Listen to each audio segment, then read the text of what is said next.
Summer chicken parmesan. Slice the chicken breasts in half so that they're thin. Season them liberally with salt, or you can use salt, pepper, garlic powder, and then also add some Italian seasoning. Brown them in a skillet until they're seared, but they don't have to be cooked all the way through. Transfer the chicken to an oven-safe pan and then bake at 350 for 10 minutes.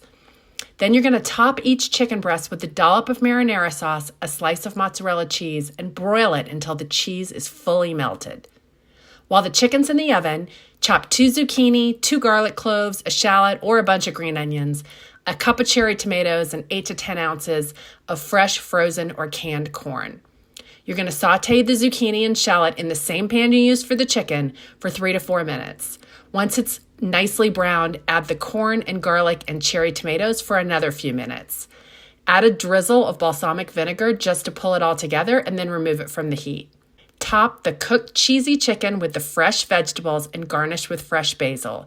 You can eat it as is or serve it over pasta. It's a delicious summer chicken parmesan.